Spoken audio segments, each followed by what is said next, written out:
Saudara-saudari terkasih dalam Kristus, hari ini Senin 13 Mei 2024 dalam pekan ke-7 Paskah tahun B. Bacaan dibawakan oleh Mary Melinda, Mazmur dilantunkan oleh Josephine Joyce, dan renungan ditulis oleh Robertus Suparjo. Selamat menekuni Sabda Allah. Mari kita semakin mengasihi, semakin peduli, semakin bersaksi.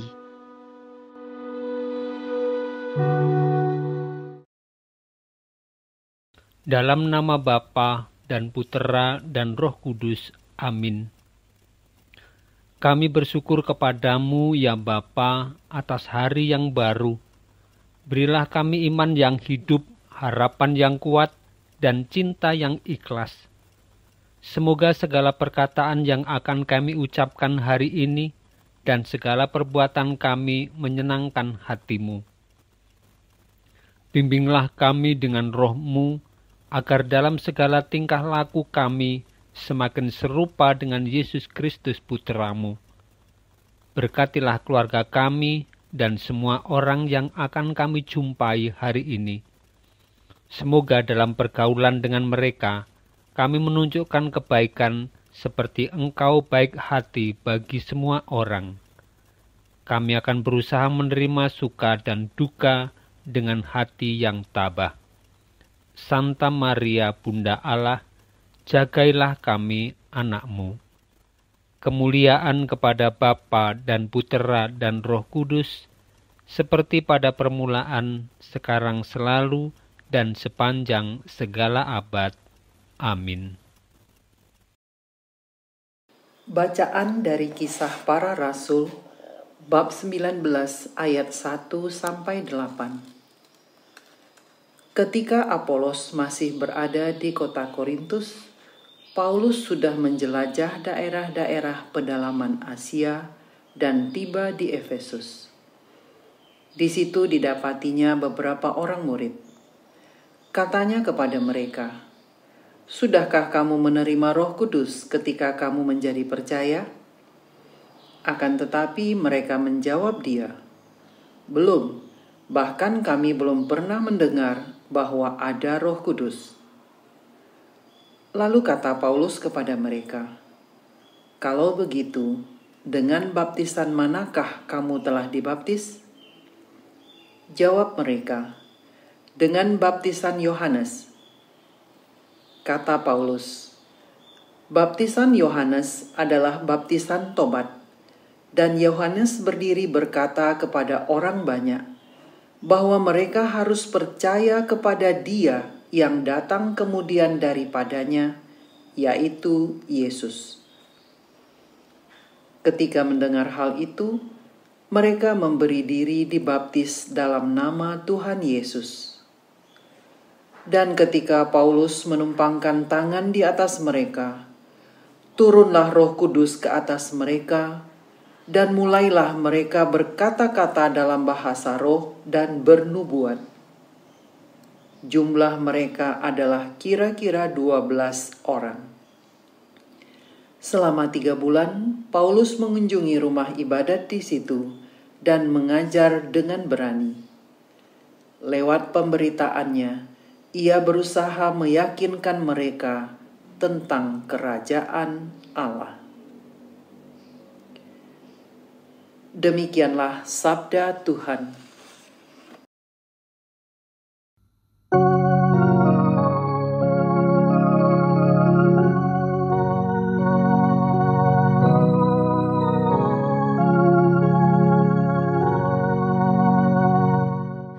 Hai kerajaan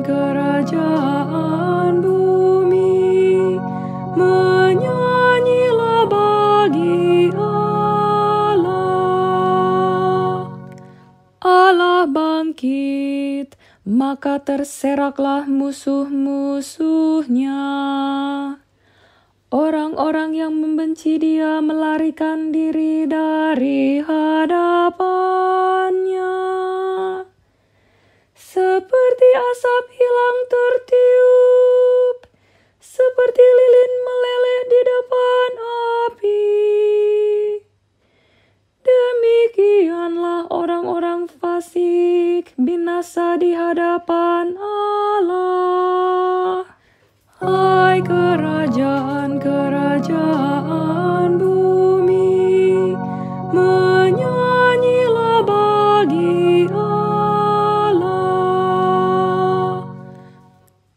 tetapi orang-orang benar bersuka cita. Mereka beria-ria di hadapan Allah, bergembira dan bersuka cita. Bernyanyilah bagi Allah, bermazmurlah namanya. Namanya ialah Tuhan. Hai kerajaan-kerajaan bumi, menyanyilah bagi Allah. Bapa bagi anak yatim dan pelindung bagi para janda. Itulah Allah di kediamannya yang kudus. Allah memberi tempat tinggal kepada orang-orang sebatang kara. Ia mengeluarkan orang-orang tahanan, sehingga mereka bahagia.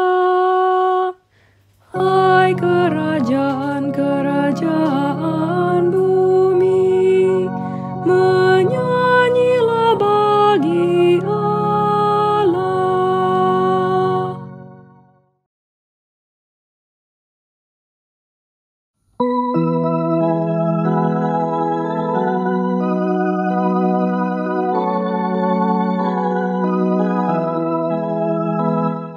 Alleluia, alleluia, alleluia, alleluia.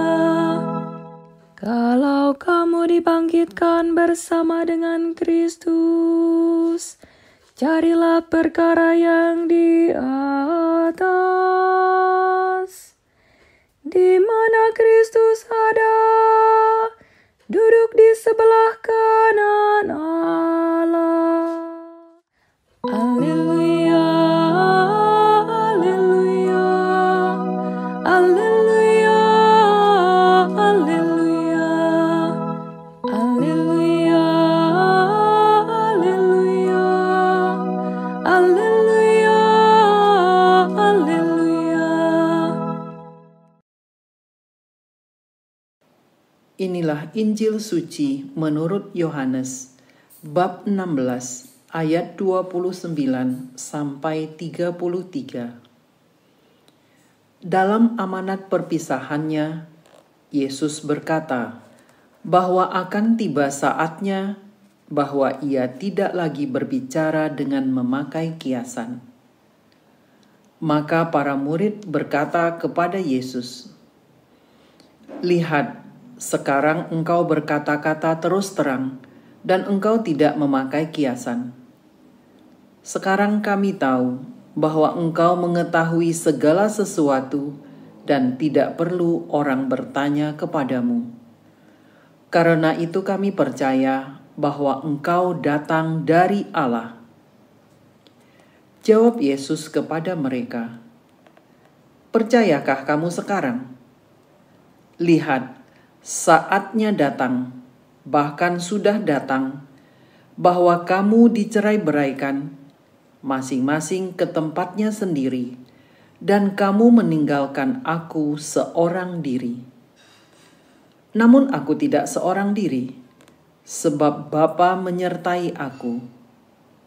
Semuanya itu kukatakan kepadamu, supaya kamu beroleh damai sejahtera dalam aku. Dalam dunia kamu menderita penganiayaan, tetapi kuatkanlah hatimu, aku telah mengalahkan dunia." Demikianlah sabda Tuhan.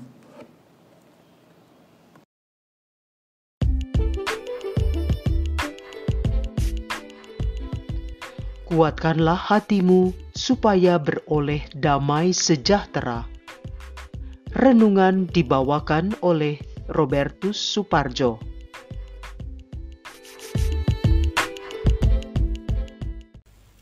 Bapak, Ibu, kaum muda, dan anak-anak yang terkasih dalam Kristus, semua orang menginginkan hidup yang aman dan damai. Kebutuhan rasa nyaman adalah salah satu kebutuhan dasar hidup manusia. Di sana orang merasakan pengalaman diterima, dikuatkan, disemangati, dan diperhatikan oleh orang lain. Kita bisa membayangkan bagaimana saudara-saudari kita di negara Palestina dan Israel saat ini. Sejak Oktober 2023 atau awal penyerangan Israel kepada Palestina, ada ribuan orang dari kedua negara tersebut hidup dalam kecemasan dan ketakutan. Rumah mereka hancur, kehidupan mereka terancam, tidak tahu harus tinggal di mana dan hidup seperti apa. Mereka kehilangan sanak saudara, bahkan istri atau suami atau anak. Mereka sendiri juga khawatir bahwa mereka akan menjadi korban keganasan para tentara yang melaksanakan perang tersebut. Dalam kondisi seperti itu, apakah yang mereka butuhkan? Yang pasti adalah jaminan bahwa mereka akan aman, memperoleh jaminan terbebaskan dari ancaman dan mengalami damai dan sejahtera. Dalam Injil hari ini, Yesus menyajikan hal tersebut. Ia mengatakan, "Lihat, saatnya datang, bahkan sudah datang, bahwa kamu dicerai-beraikan masing-masing ke tempatnya sendiri, dan kamu meninggalkan aku seorang diri. Namun aku tidak seorang diri, sebab Bapa menyertai aku. Semuanya itu kukatakan kepadamu, supaya kamu beroleh damai sejahtera dalam aku." Yesus mengingatkan para murid akan apa yang akan terjadi pada mereka. Mereka akan dicerai-beraikan. Yesus sedang mempersiapkan para muridnya dengan sangat baik agar mereka siap menghadapi segala kesulitan yang akan mereka alami.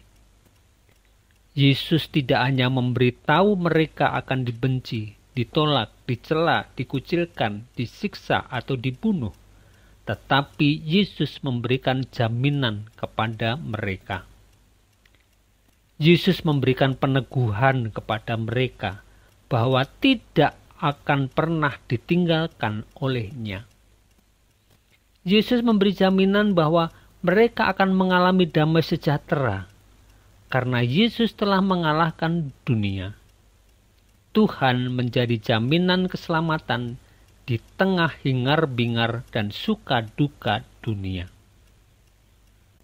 Yesus juga mengatakan, "Aku telah mengalahkan dunia," telah terbukti kebenarannya. Para murid memang mengalami berbagai bentuk kesulitan dan penganiayaan yang luar biasa. Namun dalam situasi yang teramat sulit itu, para pengikut Yesus mengalami sukacita, damai sejahtera, dan keselamatan. Rasul Petrus juga mengalami sukacita luar biasa dalam penderitaan karena Kristus, dan ia mengajar para pengikut Yesus untuk bersukacita.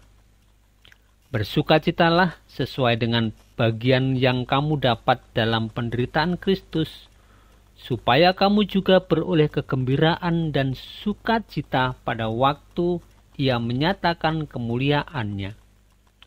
Berbahagialah kamu jika kamu dinista karena nama Kristus, sebab roh kemuliaan, yaitu roh Allah, ada padamu. Bapak Ibu, kaum muda, dan anak-anak yang terkasih dalam Kristus, apapun yang terjadi, hidup harus terus berlanjut. Kehidupan kita sangat dinamis. Hari ini kita mengalami sukacita, lain kali mungkin kita akan mengalami penderitaan, pengalaman yang menyedihkan, atau mungkin menakutkan. Apa yang harus kita lakukan?